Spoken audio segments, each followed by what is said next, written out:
Bienvenue. Merci. Ça vous va? Je ne pensais pas que le micro était activé. Visiblement, c'est tout à fait le cas. Bonjour. Bonjour à tous. Je vais introduire rapidement le thème et après, je vais m'asseoir. Donc, ce n'est pas Dataiku qui me fait forcer à être en béquille. C'est pour illustrer les risques, je fais de l'équitation. J'aurais adoré avoir un modèle pour me prévoir que j'allais tomber devant cet obstacle-là et que ma cheville allait très généreusement s'encastrer dans une barre. Ça ne marchait pas comme ça. Et puis, je peux vous dire que vu la fracture, pour le coup, on n'avait pas besoin d'intelligence artificielle pour voir que celle-là, elle n'était pas bonne. Mais typiquement, quand on est dans un cas comme ça, dans lequel j'ai été prise en charge par de l'humain, on a besoin à ces moments-là de se dire que le traitement qui est fait, s'il intervient avec de la data et de l'intelligence artificielle, il est fiable. De la même façon que quand on est dans un avion qui est piloté avec de l'intelligence embarquée, on a aussi envie que l'intégralité des systèmes qui sont utilisés ait une fiabilité de premier plan pour garantir que ces technologies soient utilisées de la bonne façon. Donc, vous êtes tous là dans la salle parce que vous êtes conscients du fait que la data, l'intelligence artificielle peut avoir un impact transformationnel sur bon nombre de processus qui interviennent au quotidien dans vos organisations et qui ont de l'impact sur de l'humain. Et aujourd'hui, avec l'accélération de cet impact, vient aussi plus de prise de conscience sur le fait qu'elle peut avoir des implications fortes et qu'elle peut générer des risques. Alors, ces risques sont en train d'être regardés au niveau de la Commission européenne avec une nouvelle réglementation qui arrive. Mais pour échanger là-dessus, je suis ravie de pouvoir accueillir David Sadek de chez Thales et Stéphane Bard de chez Malakoff Humanis, parce que ce sont typiquement deux organisations qui non seulement sont extrêmement actives en matière d'intelligence artificielle, mais en plus de ça, n'ont pas attendu l'EU AI Act pour commencer à mettre au cœur de leurs approches tout ce qui va concerner la partie Responsible AI, traitement des risques et gouvernance de l'IA. J'en ai dit peu, en fait, finalement, sur ce que vous faites dans vos organisations. Est-ce que vous pouvez commencer tout simplement par vous présenter? Bonjour à tous, je suis Stéphane Barne, donc je suis en charge de la data et du digital chez Malakoff Humanis. Malakoff Humanis est un groupe de protection sociale qui assure des entreprises et des particuliers en santé, en prévoyance, et puis on fait aussi de l'épargne salariale.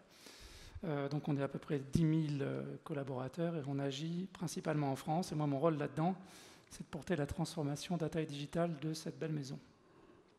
David? Bonjour à tous et merci beaucoup pour cette invitation.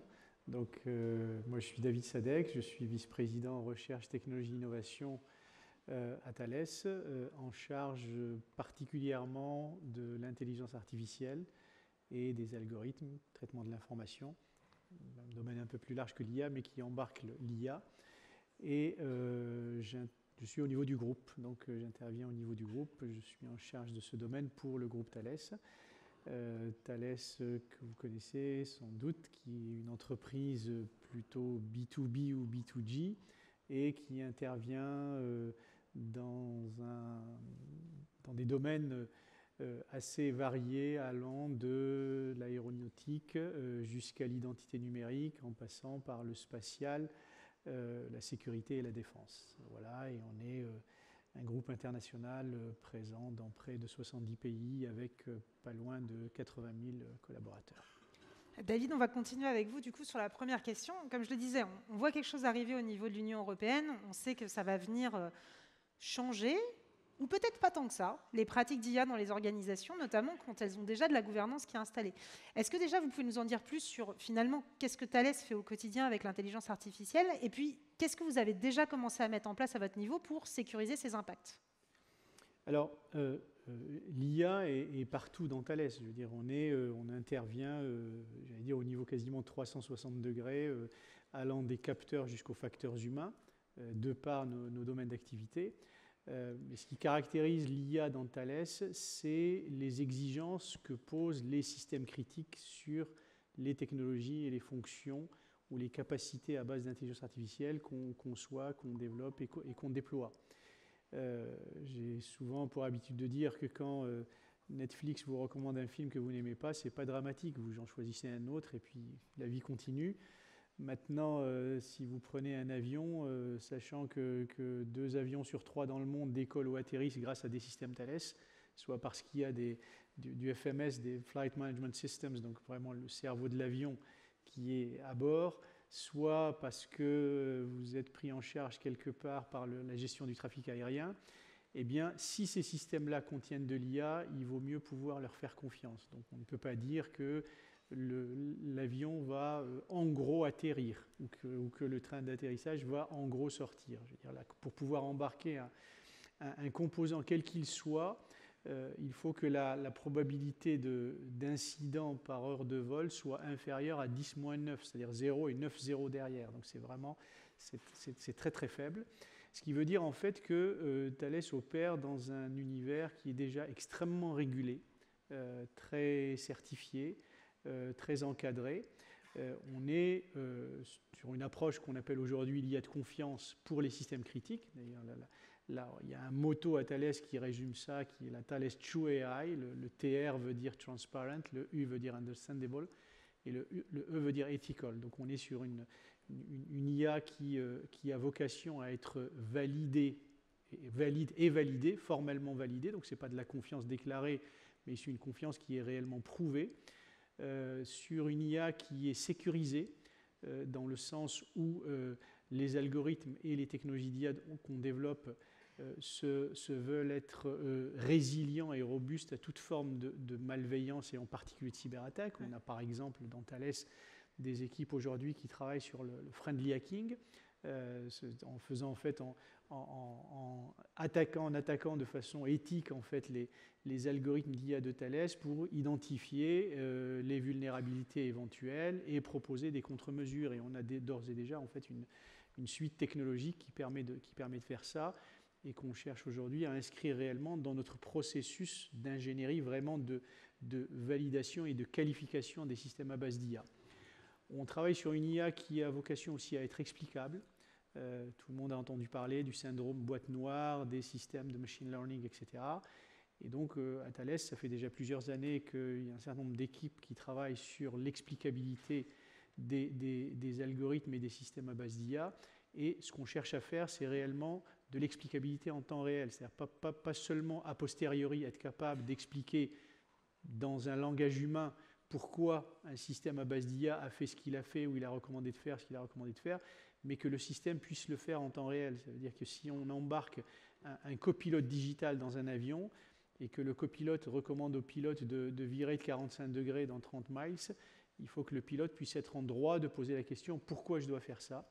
Surtout il ou elle avait en tête de faire quelque chose de différent, et que le système est au système de répondre parce qu'il y a une menace, parce qu'il y a un orage, et pas parce que la couche numéro 3 du réseau de neurones a été activée à 30%. Donc il faut absolument que l'explication soit justement calée sur les attentes de l'interlocuteur, sur son niveau de charge cognitive, etc. Et qu'elle puisse être faite aussi en temps réel, parce que si le pilote a 5 secondes pour réagir, si l'explication, si le calcul et la délivrance de l'explication prend plus de 5 secondes, ça devient juste contre-productif, ça viendrait surcharger le pilote, etc. Et du coup, alors David, je me permets de vous interrompre, parce que je voudrais faire rebondir directement Stéphane sur ce sujet-là, parce qu'on est sur des notions d'explicabilité, d'humain dans la boucle, et en fait, moi, si j'ai bien compris, ça fait vraiment partie de ce qui est au cœur de votre stratégie aussi du côté de Malakoff Humanis. Oui, alors donc nous, on est sur une industrie ou une entreprise qui traite la donnée comme matière première et qui la vend à ses clients comme matière première. L'assurance, c'est de la donnée principalement et des statistiques. Et on fait toutes sortes de choses avec ça. On fait de la lutte contre la fraude, on automatise toutes sortes de traitements, puisque les données qu'on manipule en entrée, c'est beaucoup des photos en fait, outre des flux. Et donc la partie machine learning puis IA au sens deep learning se propage progressivement. Très tôt, on s'est posé la question de la manière dont les humains, les collaborateurs, les gens qui font aujourd'hui des actes de gestion, par exemple, vont interagir avec les systèmes d'IA et quel est le bon point d'équilibre. On a pris un postulat très tôt, qui était de dire que l'IA, elle vient assister une personne qui fait son travail, elle vient lui permettre de faire mieux son travail, elle vient augmenter la qualité de son travail et pas l'inverse, à savoir à servir l'humain à des traitements actés par des IA. Et donc assez tôt, on a réfléchi à la bonne manière de mettre en place un point d'équilibre qui soit le meilleur possible entre cette dualité, accélérer des traitements, aller beaucoup plus vite, gagner en productivité, mais laisser l'humain quand même in charge à la fin des décisions et des actes. il peut y avoir une tentation très forte de dire l'IA, c'est un moyen de remplacer des gens qui font des actions par des automates. Il y aura des erreurs de temps en temps. Alors quand on conduit un avion, on ne peut pas se permettre l'erreur, mais sur des milliers de transactions, de temps en temps, on dégraderait la qualité de service qu'on doit au client. Ça pourrait se discuter. Nous, on a fait le pari que ce n'était pas discutable, en fait. Et on a travaillé dès 2018-2019 sur le projet de framework européen pour une IA de confiance qui va donner naissance, peut-être, dans quelques mois, années, au futur IA Act. Et on a pris une 50aine de questions qui étaient proposées dans ce framework et qui touchent l'explicabilité, le lien homme-machine, la transparence, l'analyse des biais, etc., etc. Et on a mis en place une démarche qu'on pourrait appeler une démarche d'audit interne, qu'on fait chaque année et sur laquelle on rend des comptes chaque année. Ce que vous m'avez expliqué, David, c'est que vous, de votre côté, finalement, comme vous êtes dans une démarche de toute façon de construction de produits, vous avez complètement intégré l'IA comme étant un des facteurs additionnels de construction du produit avec les mêmes démarches de rigueur et de qualité, en fait. Exactement. Je veux dire, aujourd'hui, évidemment, le défi, c'est d'inscrire aussi le développement, enfin la conception, le développement, la qualification, le déploiement, la maintenance, le maintien en condition opérationnelle, etc., de systèmes à base d'IA dans une démarche qui soit totalement industrielle, donc, et qui va en fait s'intégrer dans nos processus d'ingénierie. Bien sûr, je veux dire, ça prend un peu de temps parce qu'il faut quand même revoir un certain nombre de choses, mais c'est vraiment ça l'ambition, donc qu'on l'ait, et tout en se conformant à toutes les exigences et contraintes régulatoires que vous évoquiez tout à l'heure. J'ai parlé tout à l'heure des piliers un peu de cette IA de confiance pour les systèmes critiques. J'ai parlé de la validité des systèmes qui est vraiment au cœur de la sûreté de fonctionnement des systèmes. J'ai parlé de sécurité, qui est effectivement la robustesse à toute forme de malveillance. J'ai parlé d'explicabilité. Et il y a un quatrième pilier qui est celui de la responsabilité de ces systèmes-là. Et en l'occurrence, justement, la conformité au cadre régulatoire, aux principes éthiques, etc. Donc c'est dans ce pilier qu'on va retrouver tous les travaux autour de la confidentialité des données, de l'équilibre des corpus d'entraînement des systèmes pour bien vérifier qu'il n'y a pas de biais, etc. Et on va trouver également le sujet sur l'empreinte carbone aussi des IA qu'on utilise. Et d'ailleurs, à Thales, il y a toute une activité de recherche et technologie aujourd'hui sur ce qu'on appelle le Frugal AI, donc sur l'IA frugale, qui a pour objectif, disons, de ne collecter, ne stocker, ne traiter que ce qui est strictement nécessaire en termes de données, et d'ailleurs de concevoir des algorithmes innovants qui permettent de faire justement ce qu'on appelle du frugal learning, donc vraiment de l'apprentissage frugal en l'occurrence. Alors, du coup, par rapport à tout ça, et donc on comprend bien qu'aujourd'hui, vous avez une démarche extrêmement rigoureuse quand vous faites du développement d'applicatifs autour de l'intelligence artificielle. Aujourd'hui, finalement, Stéphane, je vais vous passer la parole. L'EU Act qui va arriver à un moment ou à un autre, est-ce que c'est disruptif pour vous ou est-ce que ça s'inscrit dans une continuité ? Je pense que c'est quand même un gros changement. Alors bien sûr, dans une industrie comme celle que représente David, il y a déjà des pratiques très ancrées dans le cœur du produit. Pour des data scientists qui font des modèles divers et variés aujourd'hui dans des industries tout à fait différentes, donc beaucoup moins encadrées, je pense que ça va quand même être un gros changement. Nous avons décidé avec 3 autres entreprises, L'Oréal, Orange, BCG, donc Malakoff Humanis, d'aller un peu plus loin en attendant l'IA Act. Et donc on a réfléchi, on a voulu s'engager à travers un outil qui est un label, donc un référentiel technique et une certification qu'on a co-construite avec un cabinet d'audit bien connu de la place. Et on a donc créé cette structure qui s'appelle Positive AI, qui est une structure à but non lucratif qui porte ce label comme un label qu'on peut avoir dans d'autres industries comme EcoCert ou que sais-je. Le but étant de pouvoir expliquer ce qu'on fait, communiquer, être challengé par un tiers qui est un professionnel de l'audit. Et donc on vient de faire ce premier audit là, et nos collègues d'Orange l'ont fait également. Et je peux vous dire que c'est un sacré boulot. On pensait qu'on était bien préparés. Mes équipes pensaient que ça faisait quand même 4-5 ans qu'on bossait sur le sujet. Eh bien, c'est un gros investissement en temps de se préparer à un audit comme ça, un audit à 2 niveaux, la gouvernance de l'éthique et de l'IA responsable dans l'entreprise. Donc il y a tout un aspect vraiment très transverse à l'entreprise qui n'est pas le propre du boulot des data scientists ou des équipes plus techniques.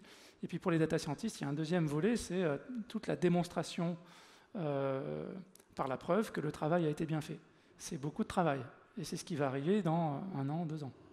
Et c'est très intéressant parce que du coup, on voit bien qu'il y a aussi une vraie valeur dans l'anticipation, dans la mise en place anticipée de ces frameworks. Je pense que pour beaucoup d'entreprises, quand GDPR est arrivé, ça a été un effort douloureux pour celles qui n'étaient pas en structure sur la partie data. Et quelque part, il y a presque un besoin, on va dire, d'anticiper pour que ça ne soit pas un frein futur. David, à votre niveau, comment est-ce que vous structurez cette approche-là par rapport à l'EU Act ? Alors, bon, ça c'est quelque chose qui nous occupe, qui m'occupe au quotidien. Hein, j'allais dire, ça fait partie aujourd'hui réellement de notre démarche de conformité globalement par rapport au cadre régulatoire au pluriel et en particulier à les actes. On a travaillé sur une charte éthique du numérique qui a été publiée il y a un peu plus d'1 an maintenant, et qu'on a conçu réellement en 10 engagements. Donc c'est vraiment des engagements qui sont extrêmement clairs. Alors c'est une charte éthique pour le numérique, mais où l'intelligence artificielle occupe une place très importante. Le premier engagement, c'est de garantir que l'humain peut à tout moment reprendre la main sur un système d'intelligence artificielle. Alors des choses comme ça, j'allais dire, c'est plus facile à dire qu'à faire. Donc quand on regarde concrètement, est-ce que c'est quelque chose qu'on peut réaliser systématitimement, eh bien, il y a des situations où ce n'est pas forcément évident. On parlait d'avionique tout à l'heure. Moi, quand je discute avec mes collègues de la business unit avionique, ils me disent oui, mais il y a des situations où l'humain est en incapacité. Par exemple, il y a des moments où les pilotes sont dans un état, je crois que c'est arrivé en l'occurrence lors de l'accident Rio-Paris, où les pilotes ne savent plus s'ils sont en train de monter ou de descendre. Ouais. Et là, en l'occurrence, il convient que justement que le système, que l'intelligence artificielle ne rentre pas la main au pilote. Donc c'est des exceptions comme ça qui sont des cas de force majeure, mais néanmoins, il faut arriver à les identifier. Parmi les autres engagements qu'on a pris, c'est aussi que l'IA soit explicable, etc., etc.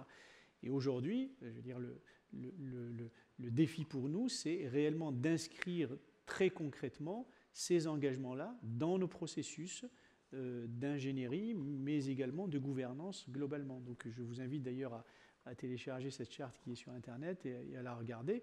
Et tout ce qu'il y a dedans est déjà en fait conforme, il est compliant à les actes. Il y a d'autres choses qui sont plus en cours de discussion, tout ce qui concerne la reconnaissance faciale par exemple, ce type de choses qui apparaît explicitement dans les actes et dans les activités de Thales sur l'identité numérique par exemple. Évidemment, c'est un sujet qui nous concerne et ça c'est en débat aussi avec aussi les autorités nationales et européennes pour arriver à trouver le bon équilibre entre une régulation évidemment qui préserve absolument les personnes et l'intérêt des personnes, et en même temps qui puisse aussi soutenir la compétitivité globalement et qu'on ne se retrouve pas en traite tiraillé entre ces deux exigences, si j'ose dire. Oui. Et alors justement, ce qui est intéressant aussi dans ce que vous dites là, c'est que quand l'EU Act a été fait, a commencé à être rédigé, Stéphane vous disait c'était en 2018, peut-être même un petit peu avant, un des gros risques en ligne de mire, c'est tout ce qui était reconnaissance faciale. Depuis, la partie de GenAI est arrivée, avec en plus de ça, pour une première fois, une technologie très facile à toucher du doigt par n'importe quelle personne. Et du coup, ça a presque accru ou ça a changé un petit peu le focus en termes de risque. Ça ne veut pas dire qu'il n'y en a pas sur l'intelligence faciale, soyons très clairs. Mais j'ai l'impression que ça l'a presque un petit peu éclipsé par rapport aux risques pressentis par peut-être une population plus large, on va dire, autour de la partie IA générative. Donc ma question, on va peut-être commencer par Stéphane du coup. Finalement, sur la partie Generative AI, déjà, comment est-ce que vous appréhendez ce changement technologique-là? Et du coup, est-ce que ça change ou pas les approches que vous aviez commencé à mettre en place sur la partie gouvernance de l'IA? Alors, comment on l'appréhende? Comme une nouveauté intéressante et qui offre plein de perspectives, et puis en même temps un truc à encadrer, parce qu'on ne peut pas dropper ça comme ça et se dire que ça va résoudre des tas de problèmes, c'est pas vrai. Avec mes équipes, je fais de l'IA industrielle, donc je fais du truc qui tourne en prod. Donc que des gens fassent 3 prompts dans ChatGPT, c'est un truc, mais comment on transforme un outil de cette sorte en un outil industriel fiable, robuste, sur lequel on peut s'appuyer pour prendre des décisions, c'est toute la question. Donc pour moi, la question que pose l'IA générative, c'est la question de la robustesse de ce qui est produit. Nous, on insiste beaucoup sur le fait de vérifier l'impact de la non-qualité. Dans tous ces travaux d'éthique, on se doit de prendre des décisions qui sont justes par rapport à nos clients. Alors l'IA générative, j'y vois un moyen de gagner du temps, j'y vois aussi un sacré risque de dégrader la qualité de ce qu'on fait. Donc moi, j'ai pas de solution miracle, je pense qu'il faut regarder très près tout ça. Des résumés de conversation, c'est intéressant, mais encore faut-il qu'ils soient justes. Si je me projette dans le monde médical, une synthèse médicale qui serait faite pour moi parce que je suis allé consulter, pourquoi pas, mais enfin j'aimerais bien qu'elle soit à peu près juste. Voilà, donc l'IA générative, c'est juste une nouvelle évolution. Pour moi, ça ne change pas le cadre réglementaire et éthique qu'on est en train de poser, même si on a pu voir récemment que la question de ces LLM, ou j'ai cru comprendre qu'on appelait ça algorithme de fondation, challengeait un petit peu l'IA Act. Voilà, en ce moment, ça secoue un petit peu, on dirait. David, à votre niveau, du coup, l'arrivée du Gen AI. Je suis assez d'accord avec ce que vient de dire Stéphane. C'est-à-dire que, nous, le fait d'être effectivement, d'opérer dans le cadre de systèmes critiques, des systèmes où la vie humaine peut être en jeu, où des transactions financières peuvent être en jeu, où des missions de défense peuvent être en jeu, etc., tout ce qu'on fait doit répondre, comme je disais tout à l'heure, à un certain nombre d'exigences et avoir un certain nombre de propriétés.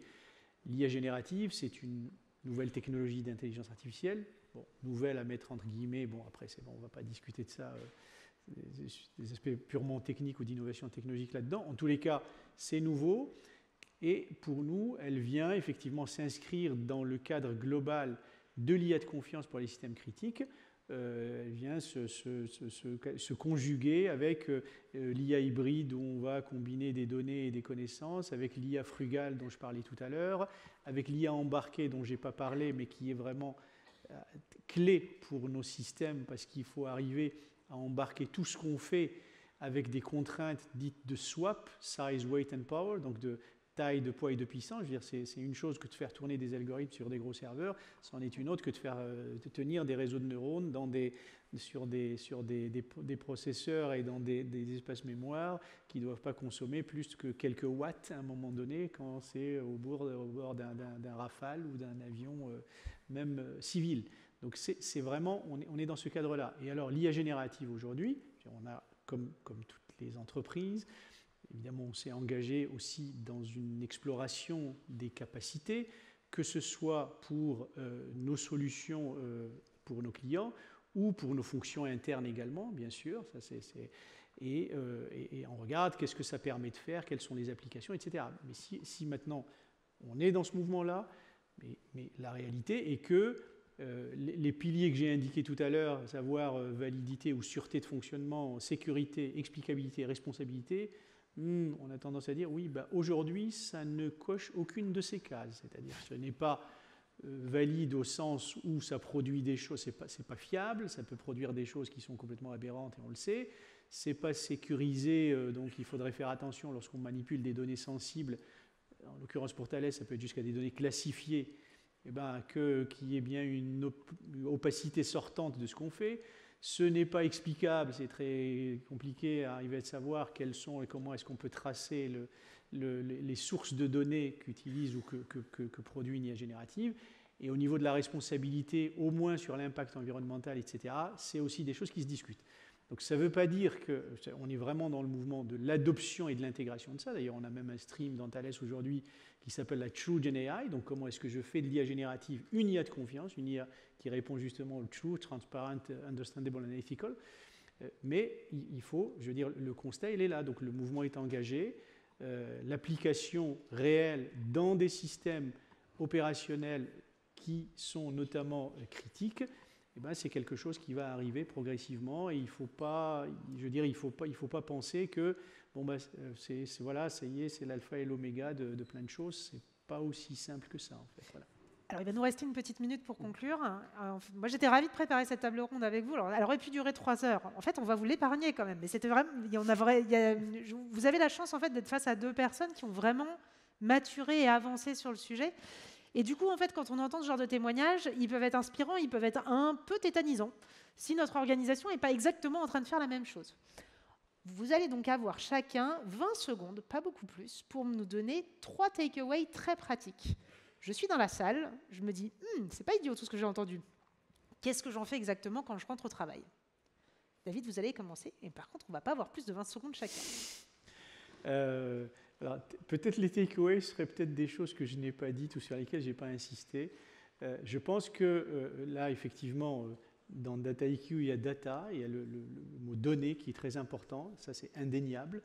Il faut avoir à l'esprit aussi que au moins dans des entreprises comme la mienne, la notion de connaissance métier est très importante. L'expertise même que les personnes ont est très importante. Et dans beaucoup de cas, on est amené à combiner, à conjuguer intelligemment connaissances et données. Et donc arriver à des formes d'IA hybride qui est à la fois fondée sur du traitement de données et puis sur aussi de la connaissance experte de certains sujets. Quand vous analysez des signaux radar, c'est des humains qui savent dire ça c'est pertinent et ça ne l'est pas. Et on arrive effectivement à le conjuguer. Et ça, c'est très important, cette notion d'IA hybride. Le deuxième point, c'est l'ingénierie de l'IA. J'ai parlé tout à l'heure d'arriver à industrialiser, à systématiser en fait le processus. Il y a un programme aujourd'hui en France qui s'appelle Confiance.ai, qui est un programme national, mais industriel, qui rassemble 9 grands acteurs industriels, dont Thales. Donc nous, on a été membre fondateur du programme, on était un peu à l'origine, et dont le but est de réellement produire les outils, les processus, les méthodes pour aider justement à industrialiser vraiment le processus de développement en fait, de systèmes à base d'IA. Donc ça ce n'est pas un programme qui conçoit de l'innovation algorithmique ou d'IA, mais les outils qui aident à faire ça. Et peut-être le troisième point, peut-être c'est sur le sujet responsabilité, éthique, etc. C'est un élément évidemment qui peut être très contraignant, mais en même temps, il faut aussi voir ça comme des différenciateurs aussi de compétitivité. Et on fait le pari qu'à 2 solutions fonctionnellement équivalentes, la préférence du client, de l'utilisateur, va aller peut-être vers la solution qui est responsable au sens large du terme, que ce soit d'un point de vue environnement, société, etc. Voilà. On a entendu parler de l'humain, on a entendu parler d'une structuration industrielle du développement, on a entendu aussi l'appui sur des frameworks externes. Stéphane, à votre niveau? Alors, 3 choses concrètes. La première, demain, vous en parlez à votre patron et vous lui dites il y a ce truc qui arrive et il faut vraiment s'en occuper, mais pas dans 2 ans. Il faut s'en occuper maintenant. Si vous faites de l'IA tout de suite, il faut tout de suite s'en occuper. C'est urgent. C'est urgent parce que vous le devez à vos clients et parce que sinon vous allez payer le double en rattrapage de tout ce que vous avez construit en reverse engineering dans 2-3 ans. Deuxième point, à mon avis, parlez-en à vos équipes. Je pense que les data scientists, les gens qui travaillent sur ces sujets, ils ont envie de bien faire leur travail. C'est l'occasion d'apprendre des nouvelles choses, c'est l'occasion de faire mieux son travail. Ce n'est pas une contrainte, ce n'est pas une loi qui vient de nulle part et qui serait juste un truc pas agréable à faire. Non, c'est une opportunité de faire mieux son travail, je crois vraiment. Dernier point, tu as parlé, David, de confiance.ai. Donc, positif.ai, les 2 approches se complètent. On a l'idée qu'un regard externe vient nous faire progresser. Et pour ceux qui veulent aller plus loin, il y a la possibilité de faire un audit flash. Donc, c'est une petite mission courte par un regard externe qui vient pointer les axes de progrès que vous pourriez tout de suite travailler pour être un peu plus près le jour où ça sera une loi qui a pris effet. Je vais vous remercier chaleureusement pour ça. J'espère que vous avez tous trouvé ça aussi intéressant que de mon côté. Et puis surtout, merci d'avoir témoigné finalement de ces différents axes à regarder. Et j'ai juste hâte de voir la suite. Merci. Merci à vous. Merci beaucoup. Merci.